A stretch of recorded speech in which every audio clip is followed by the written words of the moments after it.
پتہ ہے آزمائش کے لیے چنے جانے والوں کی دعاؤں کو بھی اللہ نے قبولیت کے لیے چن رکھا ہوتا ہے۔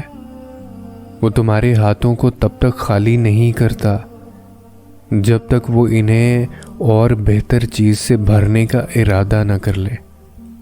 جب بھی اداس ہونے لگو تو خود کو یہ یاد دلایا کرو کہ جس نے مشکل دی ہے اس نے مدد کا بھی تو وعدہ کر رکھا ہے۔ وہ آزماتا اسی چیز سے ہے جو تمہیں بے حد پیاری ہوتی ہے، تاکہ اس چیز کے ملنے کی تڑپ تمہیں اللہ پاک سے ملوا دے۔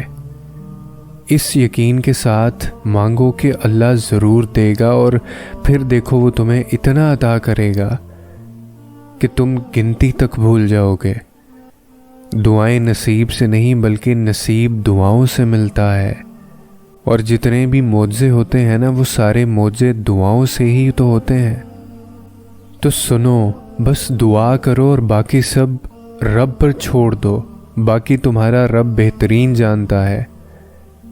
تم تو اپنی زندگی کو دعا کے ذریعے بدل سکتے ہو، اپنے نصیب میں دعاؤں کے ذریعے وہ سب ڈال سکتے ہو جو تم چاہتے ہو۔ پھر پریشان کیوں ہوتے ہو؟ ابھی بھی وقت ہے، اس رب کے پاس لوٹ آؤ، اس سے مانگو۔ دعا اس نے تمہارے لیے ہی تو بنائی ہے۔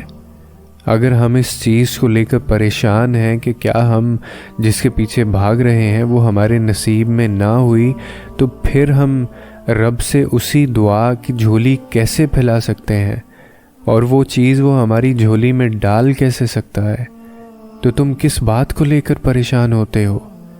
اگر ہم یہ سوچتے ہیں کہ ہمارے نصیب میں تکلیف ہے تو کیا ہوا؟ ہمارے رب نے ہمیں بھی تو نوازا ہے کہ ہم اس کے پاس جائیں اور دعا مانگیں، اور یہ دعا جیسی خوبصورت نعمت ہے ہمارے پاس، کیونکہ اسے ہمارا مانگنا بہت پسند ہے۔ ویسے تو ہر چیز نصیب پہ بھاری ہے، ہر طاقت اس مقدر پر دم توڑ دیتی ہے۔ اگر اس پر طاقت رکھتی ہے تو وہ ہے صرف دعا۔